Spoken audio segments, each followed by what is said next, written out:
Bismillahirrahmanirrahim. Hai, Assalamualaikum semua. Hari ini kita akan mempelajari pelajaran pendidikan Islam tingkatan 2 dalam bidang akidah, ketaatan malaikat.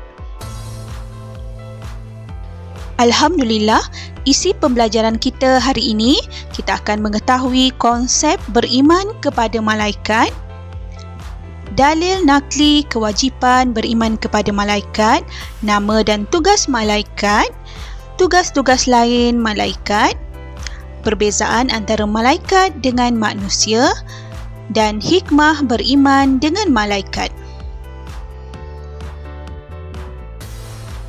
Alhamdulillah, maksud beriman kepada malaikat iaitu yakin bahawa malaikat merupakan makhluk Allah Subhanahu Wa Taala yang dijadikan daripada cahaya. Mereka sentiasa mentaati perintah Allah dan tidak pernah melanggar larangannya.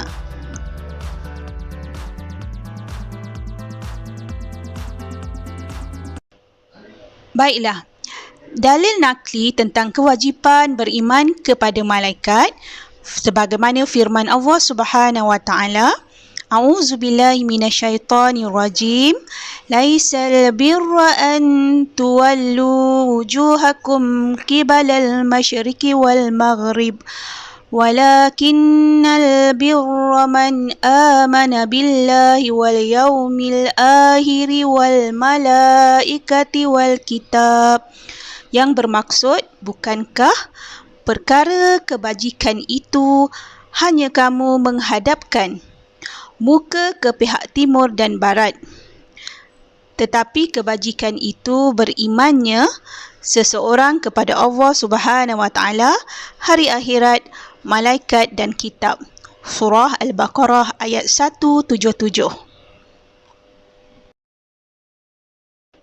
Dalil nakli kewajipan beriman kepada malaikat yang kedua pula, sebagaimana sabda Rasulullah SAW yang diriwayatkan oleh Umar bin Al-Khattab ketika baginda ditanya oleh malaikat Jibril alaihi salam tentang iman. An tu'mina billah wa malaikatihi wa kutubihi wa rusulihi wal yaumil akhir wa tu'mina bil qadari khairihi wa syarrihi. Yang bermaksud, hendaklah kamu beriman kepada Allah, malaikat, kitab, para rasul dan hari akhirat, dan beriman dengan ketentuan Allah yang baik dan buruk.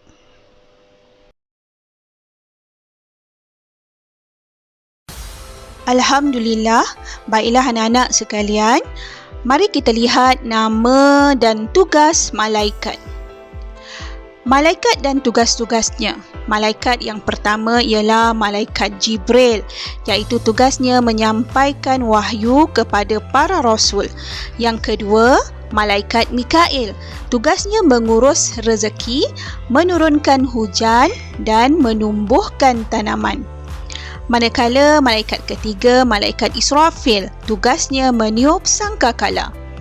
Yang keempat, malaikat Malakul Maut atau disebut Israel, iaitu mencabut nyawa semua makhluk yang bernyawa.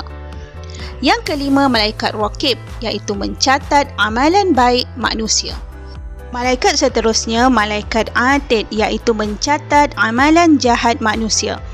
Seterusnya, malaikat Munkar dan Nakir, iaitu tugasnya menyoal orang yang telah meninggal dunia. Dan malaikat seterusnya, malaikat Ridwan, tugasnya menjaga syurga. Dan yang terakhir, malaikat Malik, iaitu menjaga neraka.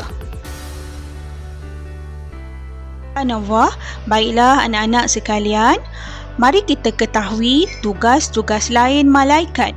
Yang pertama, menanggung arash. Apakah itu arash?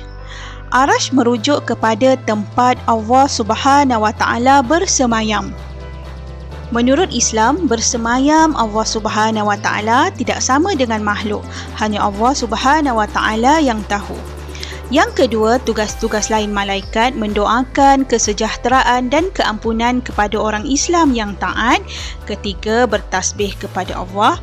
Yang keempat, menghamparkan sayap kepada orang yang menuntut ilmu. Dan yang terakhir, tugas-tugas lain malaikat membisikkan kebaikan ke hati manusia.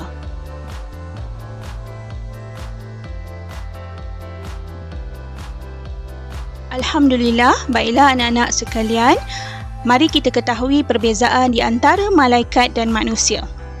Kita akan lihat perbezaan dari aspek fizikal, sifat dan juga tanggungjawab. Perbezaan dari segi fizikal, para malaikat dicipta daripada cahaya, manakala manusia dicipta daripada tanah dan air mani sebagaimana Nabi Adam alaihissalam. Seterusnya, para malaikat tidak berjantina, manusia berjantina, dan para malaikat memiliki sayap, manusia tanpa sayap.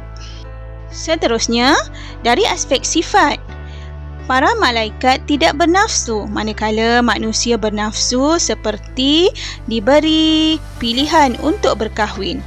Yang kedua, para malaikat tidak makan dan tidak minum, manusia makan dan minum.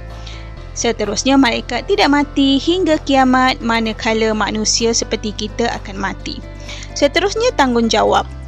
Tanggungjawab malaikat sentiasa taat. Manusia ada yang taat dan ada yang ingkar kepada perintah Allah. Tanggungjawab malaikat menjalankan tanggungjawab tanpa balasan pahala, manakala manusia mendapat pahala dan dosa bagi setiap tindakan.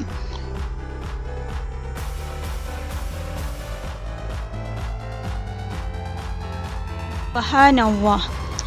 Baiklah, hikmah beriman kepada malaikat. Hikmah yang pertama, meningkatkan keimanan kepada Allah Subhanahu Wa Taala kerana menyedari kehebatannya menciptakan malaikat. Hikmah yang seterusnya, menggalakkan seseorang supaya sentiasa memperbanyakkan amal soleh kerana yakin bahawa malaikat mencatat segala amalan baik. Hikmah yang ketiga, menambahkan rasa gerun untuk melakukan keburukan kerana yakin bahawa malaikat mencatat segala amalan buruk dan akan dihisap pada hari kiamat nanti.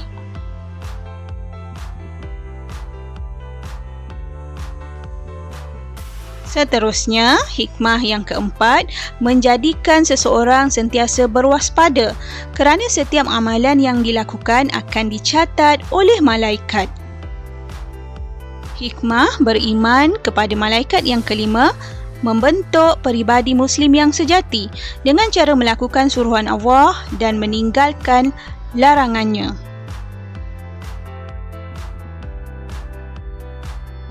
Subhanallah. Percakapan dan perlakuan kita dicatat oleh malaikat dan akan dihisap oleh Allah Subhanahu Wa Taala di mahsyar kelak. Bagaimana firman Allah dalam surah Qaf ayat 18 yang bermaksud, tidak ada sebarang perkataan yang dilafazkan atau perbuatan yang dilakukan melainkan ada di sisinya malaikat pengawas yang sentiasa sedia, iaitu menerima dan menulisnya.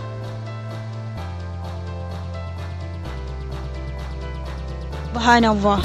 Baiklah anak-anak sekalian, semoga apa yang telah Ustazah sampaikan tadi dapat memberi manfaat kepada semua.